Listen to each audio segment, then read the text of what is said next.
اللهم صل على سيدنا محمد يا رب صل وسلم دائما أبدا على حبيبك.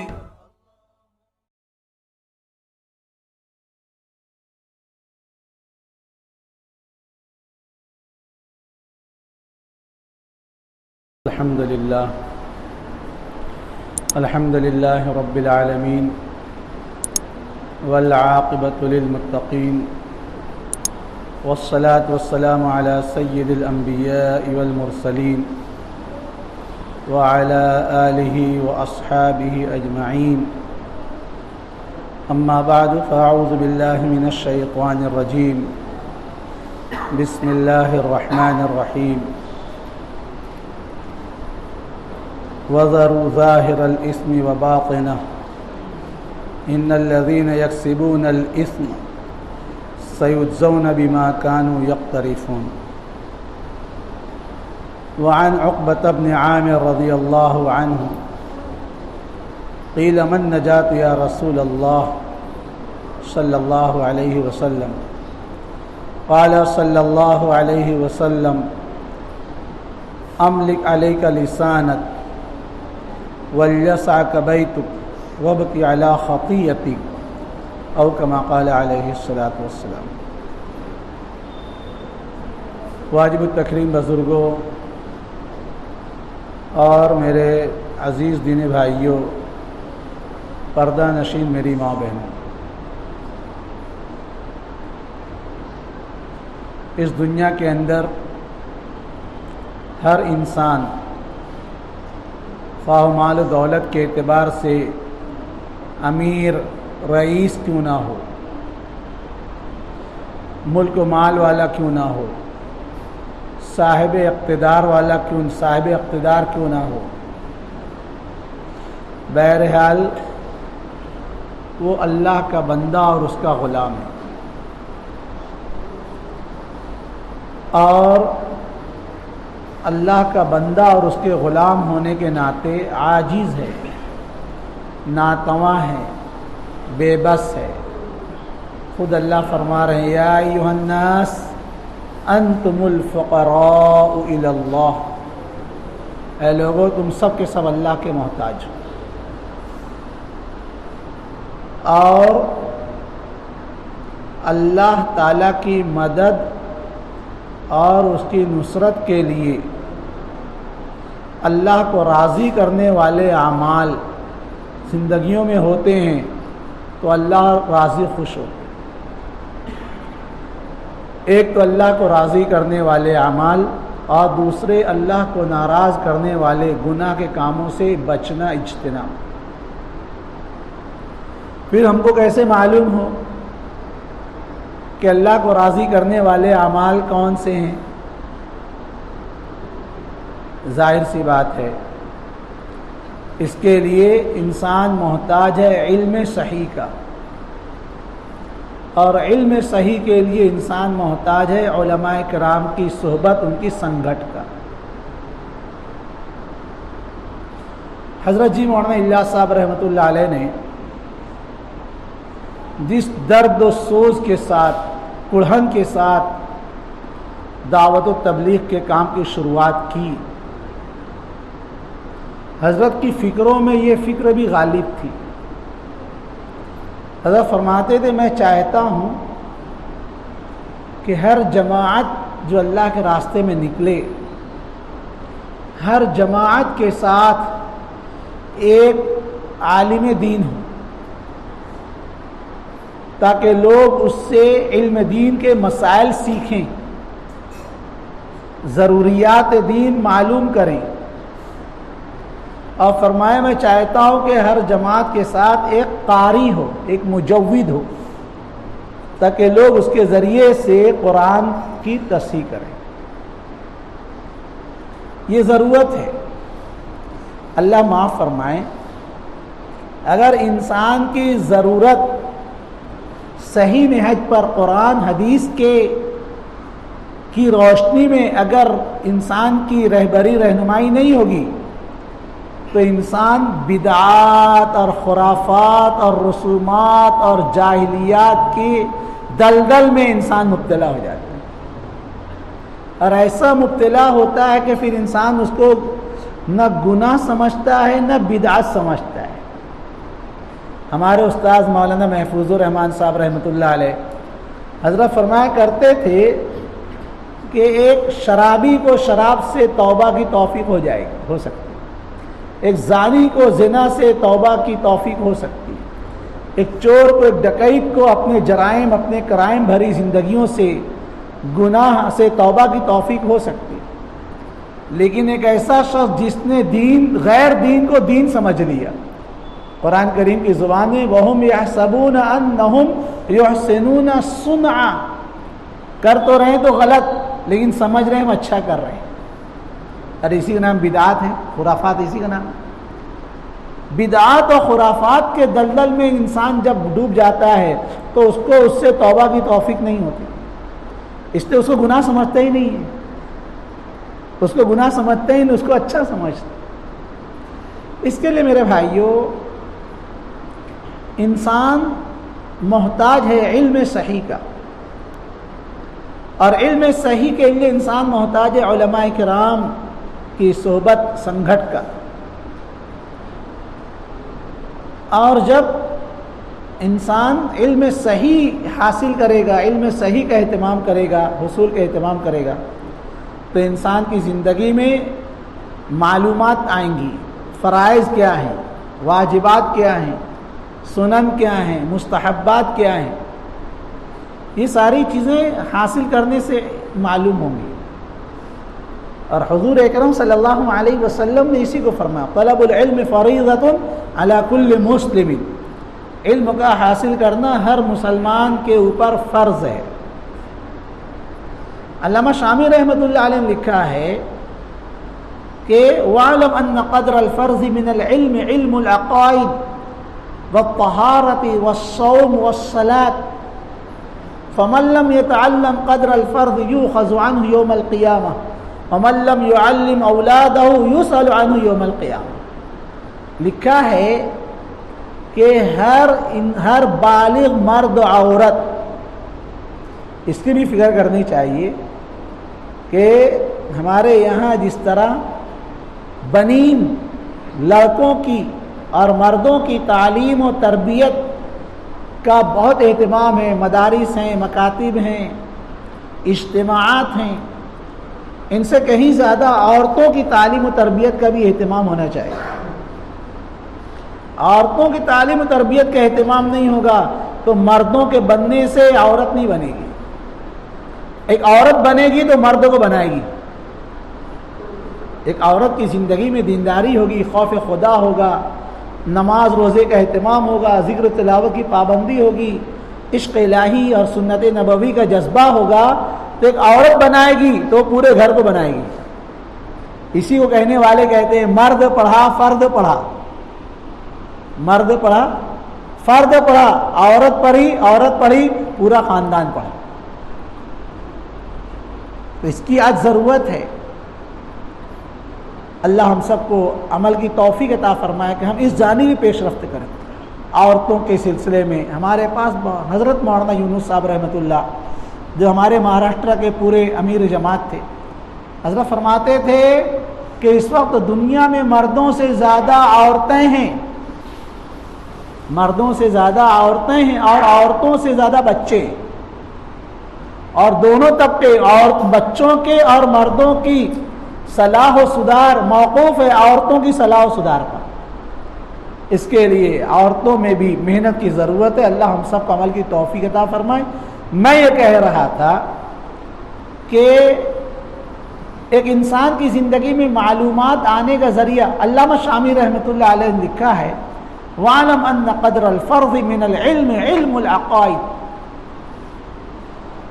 ہم جو کہتے ہیں نا کہ علم اتنا حاصل کرنا ضروری ہے کہ حرام حلال کی تمیز ہو جائے، اس کو اور تھوڑا سا کھولنے کی ضرورت ہے، یہ تھوڑا سا سسپینس ہے، اس کو اور کھولیے۔ علامہ شامی رحمۃ اللہ علیہ فرماتے ہیں وَاعْلَمْ أَنَّ قَدْرَ الْفَرْضِ مِنَ الْعِلْمِ عِلْمُ الْعَقَائِدِ۔ جان لو وہ علم جس کا حاصل کرنا ہر بالغ مسلمان مرد عورت پر فرض ہے، اور فرض عین ہے، فرض کفایہ نہیں ہے۔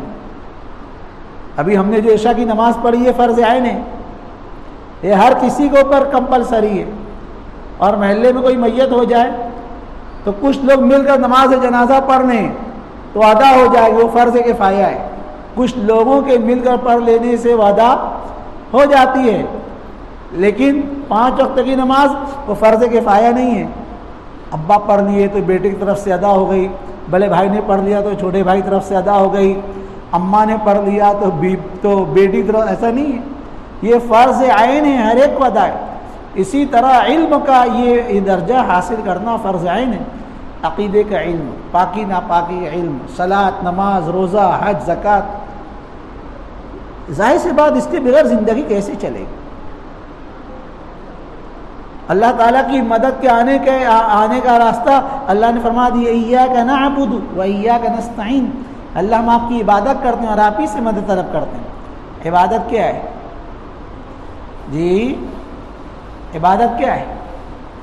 یہ بھی علم اور علماء سے دوری کا نقصان ہے کہ ہم نے عبادت کا مفہوم صرف فرائض کو سمجھا، 5 وقت کی نماز پڑھ لیے، رمضان شریف کے روزے رکھ لیے، جی نصاب ہوا تو زکوٰۃ دیے، اور استطاعت ہوئی تو حج کر رہے۔ اس سے آگے ہم کچھ سمجھتے؟ کچھ ہاں نہیں بولو، یہ تو فرائض ہیں، یہ تو کسی بھی حال معاف نہیں ہے۔ 2 چیز معاف نہیں ہوتی، فرض اور قرض معاف نہیں، ادا کرنی پڑے۔ یہ کل عبادت نہیں ہے، یہ جو ہم جس کو عبادت سمجھ رہے ہیں یہ تو فرض ہے، اس کو تو کرنا ہی کرنا ہے۔ عبادت کیا ہے؟ حضرت جی مولانا الیاس صاحب رحمۃ اللہ فرماتے تھے، عبادت نام ہے، پیدا ہونے سے لے کر مرنے تک زندگی کے ہر آن، ہر لمحہ، ہر پل انسان اللہ کے حکم کے مطابق اور نبی کریم صلی اللہ علیہ وسلم کی سنت کے مطابق زندگی گزارے، اس کا نام عبادت ہے۔ اب اس میں عبادت مسجد کا ماحول بھی آ گیا، گھر معاشرت بھی آ گئی، معیشت بھی آ گیا، دین کے جو تمام شعبے ہیں سب اس میں داخل۔ اس کے لیے میرے بھائیوں، میری ماں بہنوں، ہم سب محتاج ہیں علم صحیح کے، اور علم صحیح کے لیے علیکم بمجالست العلماء و استماع الحکماء، انسان محتاج ہے علماء اکرام کی صحبت، ان کے ساتھ اٹھنے بیٹھنے، ان کی سنگت میں رہنے۔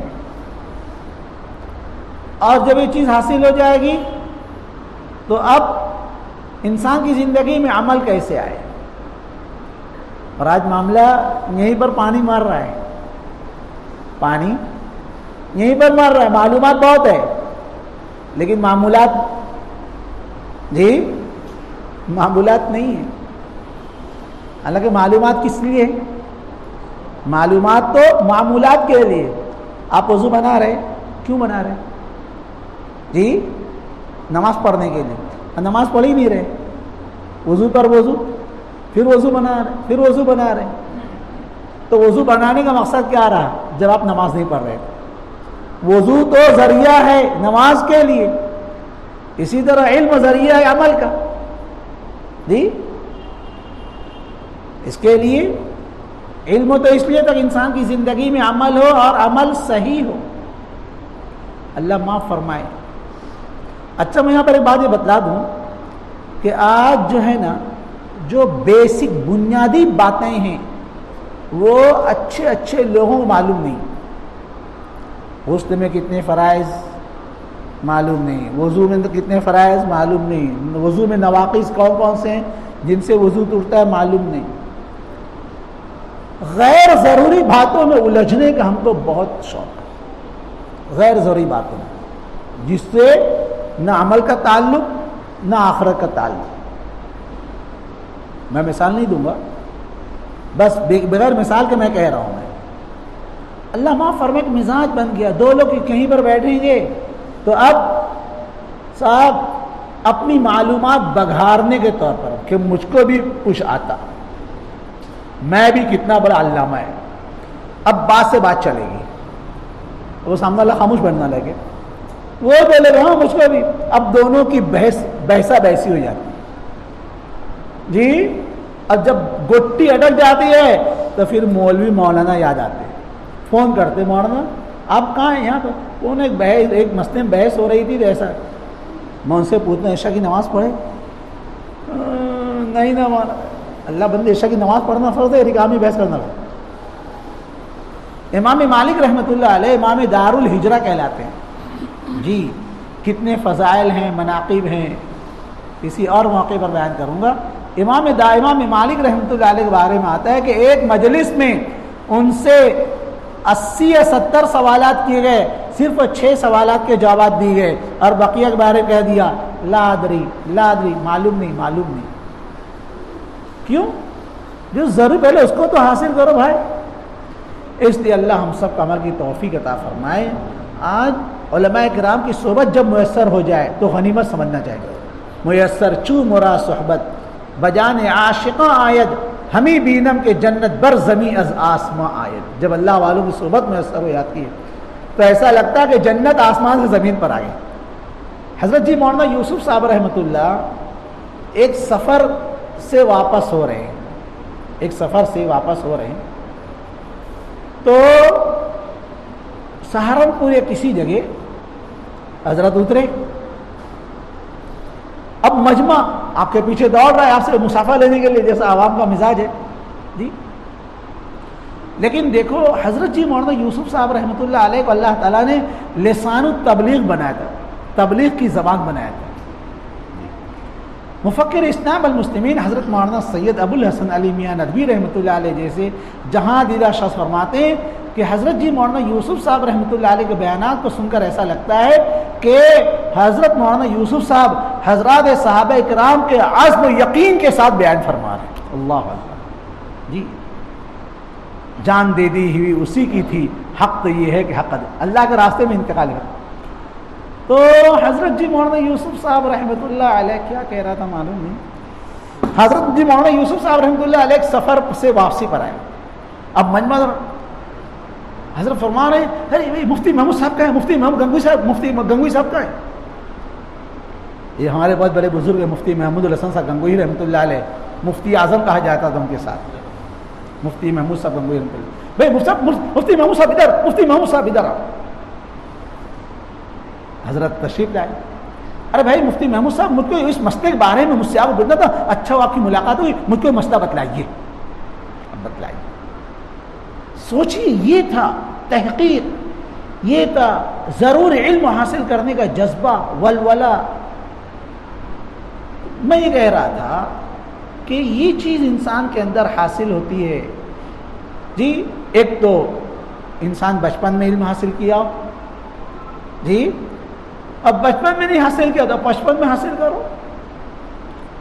امام بخاری رحمۃ اللہ علیہ نے حضرت عمر بن عبد العزیز رحمۃ اللہ علیہ کا قول نقل کیا ہے بخاری شریف میں، تعلموا قبل ان تسودوا وبعد ان تسودوا. علم حاصل کرو سردار بننے سے پہلے بھی اور سردار بننے کے بعد بھی. انسان سردار کب بنتا ہے؟ بچپن میں جی، بڑی عمر میں. اشارہ یہ ہے علم حاصل کرنے کے لیے کوئی عمر نہیں ہے. علم حاصل کرو. اطلبوا العلم من المہد الی اللحد. بچپن میں حاصل نہیں کرے تو بچپن میں حاصل کرو. جو لوگ جماعتوں میں چلتے ہیں، جماعتوں میں چلنے کے زمانے میں یہ سیکھنے سکھانے کا بہترین موقع ہوتا ہے جی. امیر مامور کی جوڑی یا امیر صاحب جس کی جوڑی بنا دیں. اور جو لوگ جماعتوں میں نہیں جا سکتے وہ کم اپنے مقام پر رہ کر تعلیم بالغاں کا اہتمام کریں بڑی عمر کے لوگوں. حضرت جی مولانا الیاس صاحب رحمۃ اللہ فرمایا کرتے تھے کہ مجھے بچوں کی علم کی بچوں کی تعلیم کی زیادہ فکر نہیں ہے. آپ بولو کہ کیا بول رہے ہیں؟ حضرت جی مولانا فرمایا کرتے تھے مجھے بچوں کی تعلیم کی زیادہ فکر نہیں ہے، تو عمر گزرنے کے ساتھ پڑھ لیں گے. مجھے تو ان 60 سال 70 سال والوں کی زیادہ فکر ہے جو مرنے کے قریب ہو چکے ہیں اور آج تک ان کی بنیاد بھی مضبوط نہیں، نہ غسل کے فرائض یاد، نہ تحیات یاد آتے. پھر میرے بھائیوں میں اگلی بات یہ کہہ رہا تھا کہ علم کے بعد انسان کی زندگی میں عمل کیسے آئے. اس کے لیے انسان محتاج ہے 2 چیزوں کو. ایک تو ہے انسان اللہ والوں کی صحبت میں رہنے کا اہتمام کرے. اللہ والوں کی صحبت وہ کیمیا اثر ہوتی ہے کہ ان کی صحبت میں رہنے سے دل کی دنیا غیر محسوس طریقے سے بدلتی ہے. عمل کی تو آج ہی میں حضرت خانوی کو کوئی مضمون پڑھ رہا تھا کہیں پر، حضرت نے لکھا کہ صحبت کسی اللہ والے کے سنگھٹ میں رہنا یہ ضروری ہے عملی زندگی، عملی داعیہ پیدا ہونے کے لیے. اور زندگیوں میں جو بگاڑ ہے گناہوں کی شکل میں، اس کو ختم کرنے کے لیے انسان محتاج ہے کسی نہ کسی اللہ والے کی صحبت میں رہنا. آپ حضرات سے درخواست ہے کہ جو لوگ منڈی نیچے کر بیان سن رہے ہیں پلیز تھوڑا منڈی اوپر کر بیان سنیں، ان کو جگہ دو بھائی. ہاں میں بہت دور سے آیا ہوں بیان کرنے کے واسطے. تو دین کی بات جو ہے طلب کے ساتھ اور طلب کے ساتھ اثر کرتی ہے، بے طلبی کے ساتھ اثر نہیں کرتی. اس کے لیے منڈی اوپر کا بیان سنیے، نیچے مت دیکھیے. میں کہہ رہا تھا کہ انسان اللہ والوں کی صحبت میں کیسا بنتا ہے. حضرت مولانا تھانوی رحمۃ اللہ علیہ سے کوئی صاحب مرید تھے، شاید لکھنؤ کے رہنے والے تھے. انہوں نے حضرت کو لکھا، حضرت مجھے غصہ بہت آتا ہے اور خدا کرے ہم کو بھی اپنی اصلاح کی فکر ہو. جی ہم تو اپنے آپ کو جلال شاہ بابا سمجھتے اور فخریہ کہتے ہیں. بولے جب اپنے کو غصہ آتا ہے نا تو انگار کو پکڑنا آسان ہے، اپنے کو پکڑنا مشکل ہے. دیکھیں لا حول ولا قوت الا باللہ، غصہ کرنا حرام ہے، ہر جگہ تھوڑی نہ جائز. اسی بات سے کہا گیا جب غصہ ہے تو اعوذ باللہ من الشیطان الرجیم پڑھنا چاہیے، اور ہم غصے کو کمال سمجھیں. اس نے لکھا حضرت مجھے غصہ بہت آتا ہے اور خدا کرے معاملات بگڑ رہے ہیں، طلاق کیوں ہو رہی ہے؟ جی بولے مولانا میں نا غصے میں تھا، غصے میں میری بیوی کو طلاق بول دی. باولے ہوئے کیا؟ انسان غصے میں ہی تو طلاق دیتا ہے نا، کہ محبت میں بھی طلاق دیتا ہے. ایسا ہوتا کیا؟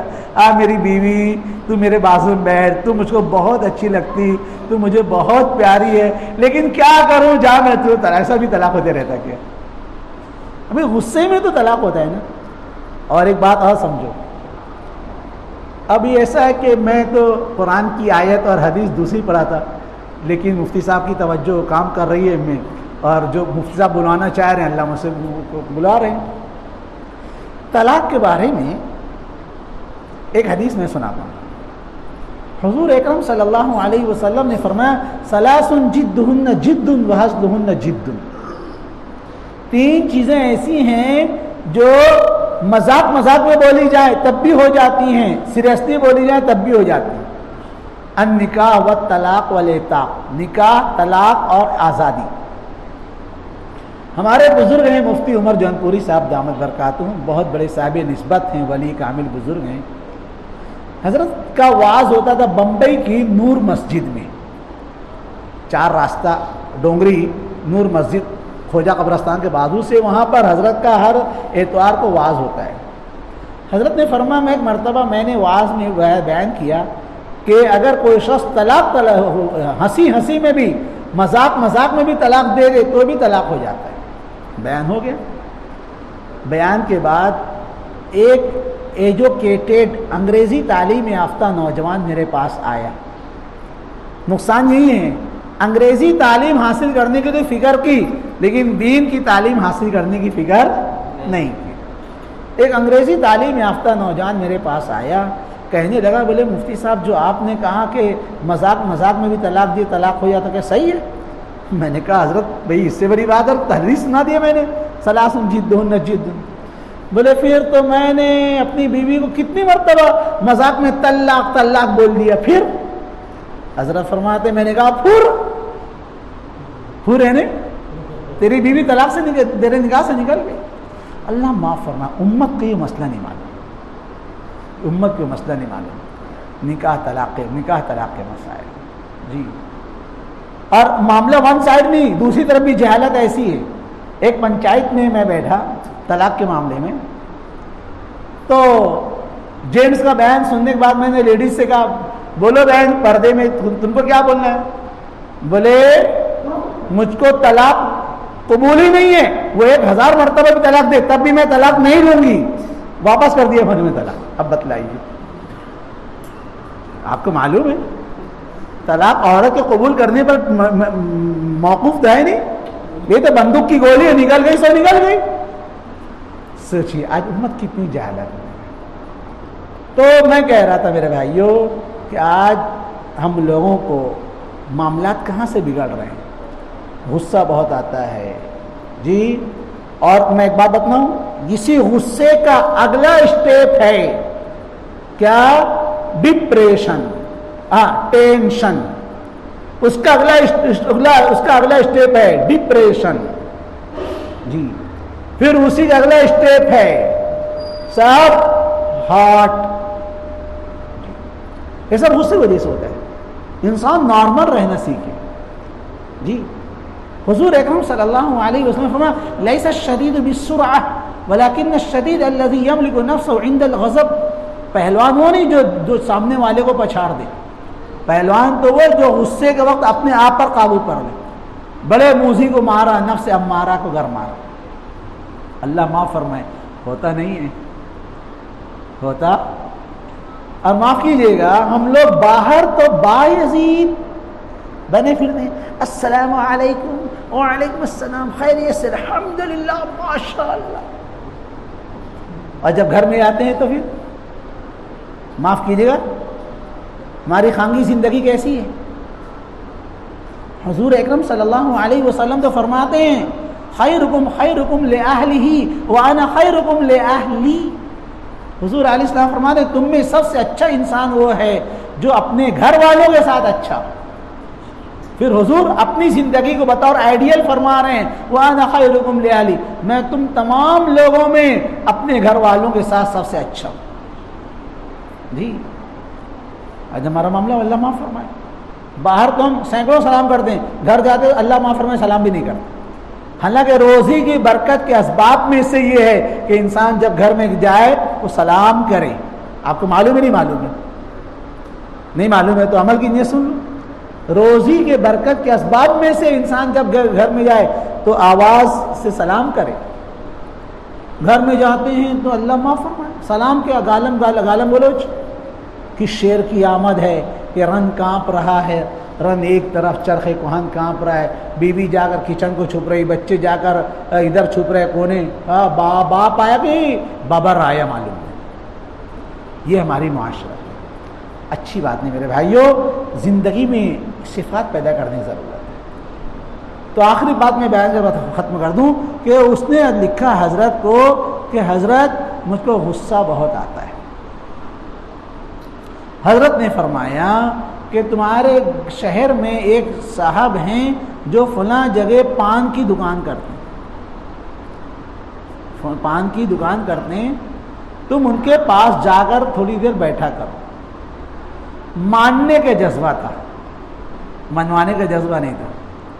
آج ہم لوگ جاتے ہیں علماء کرام کے پاس, اللہ والوں کے پاس, لیکن ماننے کے جذبے سے نہیں, منوانے کے جذبے سے. منوانے کا جذبہ, تعویذ تو دیے نہیں حضرت جی, تعویذ تو دیے ہی نہیں, گنڈا تو دیے ہی نہیں.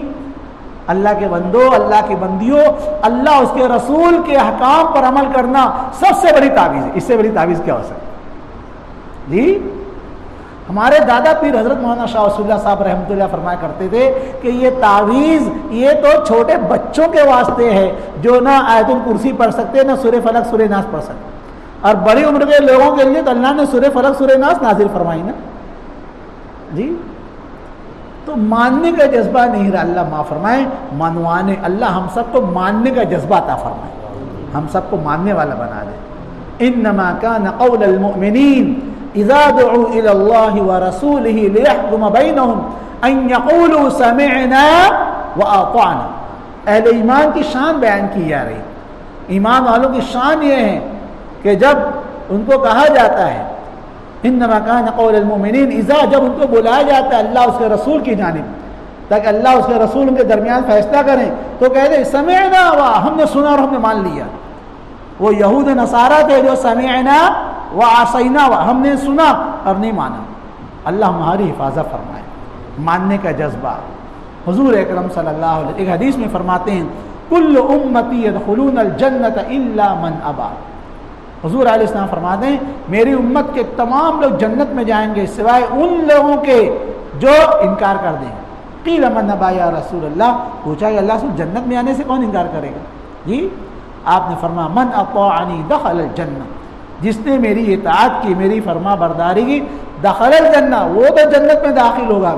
ومن عصانی فقط ابا, اور جس نے میری نافرمانی کی اس نے انکار کیا. تو ماننے کا جذبہ. اس نے حضرت نے لکھا بھائی تمہارے گاؤں میں ایک فلاں پان والا ہے, تم دن بھر کام سے فارغ ہونے کے بعد جا کر اس کے پاس تھوڑی دیر اس کی صحبت میں بیٹھا کر. ماننے کا جذبہ تھا. وہ دن بھر کام سے فارغ ہونے کے بعد جاتا تھا اور اس کی دکان پر اس کے پاس بیٹھتا رہا. وہ نہ کوئی بیان کرتا تھا نہ تقریر کرتا تھا. محمد ابن خواص رحمۃ اللہ علیہ, ہمارے بزرگوں میں بڑے سلسلے کے بزرگوں میں بڑے بزرگ گزرے ہیں. محمد ابن خواص رحمۃ اللہ علیہ فرماتے ہیں کہ جس شخص کو ہمارے سکوت, ہماری خاموشی سے کچھ فائدہ نہیں ہوگا, اس کو ہمارے بولنے سے بھی کچھ فائدہ نہیں ہوگا. ہم لوگ کیا سمجھو, بیان ہی ضروری ہے, تقریر ضروری ہے. جی اللہ کے بندو, بیان تقریر ضروری نہیں ہے. اللہ والوں کے پاس تو اس نیت سے جاؤ کہ ان کے دل میں جو اللہ کی معیت ہے, محبت ہے, وہ اللہ ہم کو عطا فرما دے. جی اس نیت سے جانا چاہیے. ہمارے دادا پیر حضرت مولانا شاہ احمد صاحب پرتاپ گڑھی رحمۃ اللہ فرمایا کرتے تھے کہ آج پرابلم یہ نہیں ہے کہ آج المیہ یہ نہیں کہ لوگ ہمارے پاس آتے نہیں, لوگ اللہ والوں کے پاس جاتے ہیں لیکن اپنے دل کا برتن بھرا ہوا لے کر جاتے ہیں. اپنے دل کا برتن بھرا ہوا لے کے جاتے ہیں. ہر کوئی نہ کوئی غرض لے کر آتا ہے. حضرت میرے کارخانے کے واسطے دعا کر دو, حضرت میری سائزنگ کے واسطے دعا کر دو, حضرت میرے پولٹری فارم کے واسطے دعا کر دو. ہر کوئی آتا ہے, کوئی نہ کوئی دنیاوی مقصد کے. اللہ کے واسطے کون آتا ہے؟ کوئی نہیں آتا. حضرت فرماتے تھے کہ المیہ یہ نہیں ہے کہ لوگ اللہ والوں کے پاس نہیں آتے, ضرور ہیں, لیکن آنے والے اپنے دل کے برتن لبالب لے کر آتے. ارے اپنے دل کا برتن جب پہلے سے بھرا ہوا تو ہم اس میں کیا دیں گے؟ جب برتن پہلے سے بھرا ہوا اس میں کیا ڈالا جائے؟ اپنے دل کا برتن خالی کر کے آؤ. مٹا دیجئے کہ میں مٹنے کو ہے. حضرت خواجہ عزیز الحسن مذہوب رحمۃ اللہ علیہ, حضرت تھانوی رحمۃ اللہ علیہ مجدد ملت کی دربار میں پہنچے. حضرت تھانوی کا اصول تھا کہ آنے والا چٹھی پر لکھ کر دے کیوں آیا ہے, اور بہت سارے امپورٹنٹ سوال, کیوں آیا, کس مقصد سے. تو خواجہ عزیز الحسن مذہوب رحمۃ اللہ علیہ کون تھے معلوم ہے آپ کو؟ یہ حضرت تھانوی کے بڑے خلفاء میں گزرے ہیں, اور برٹش گورنمنٹ کے ADI آئے تھے, وہ جس کو ہم لوگ بولتے ہیں اسکولوں میں انسپیکشن لینے والا ADI, وہ تھے. حضرت نے پوچھا کیوں آئے, لکھ کر دو. خواجہ صاحب نے ایک شعر لکھ کر پیش کر دیا, نہیں کوئی تمنا جس کو میں لے کر کے آیا ہوں, نہیں کوئی تمنا جس کو میں لے کر کے آیا ہوں, مٹا دیجئے کہ میں مٹنے کو آیا ہوں. جی اس جذبے سے کون آتا ہے؟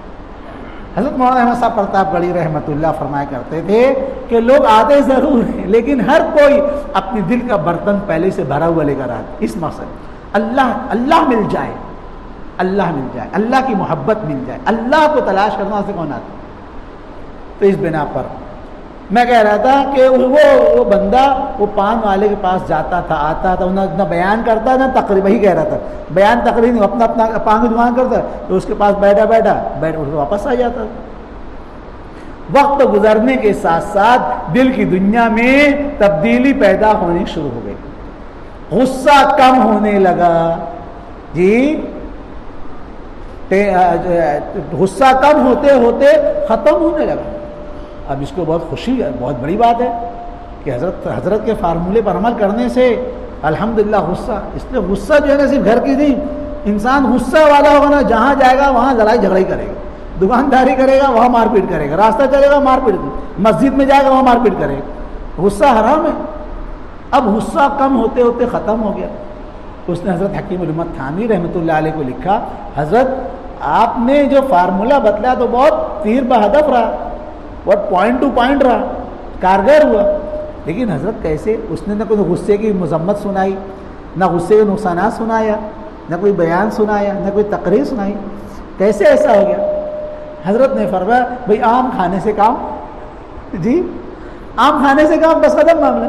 نہیں، حضرت فرمایا کیسے؟ حضرت حکیم الامت تھانوی رحمۃ اللہ نے فرمایا بات یہ ہے کہ وہ شخص جس کے پاس میں نے تم کو جانے آنے کا مشورہ دیا تھا وہ انتہائی حلیم الطبع بردبار انسان ہے. انسان انتہائی ٹھنڈا انسان، آپ کی زبان میں کہہ رہا ہوں، صبر بردبار والا ٹھنڈا انسان ہے.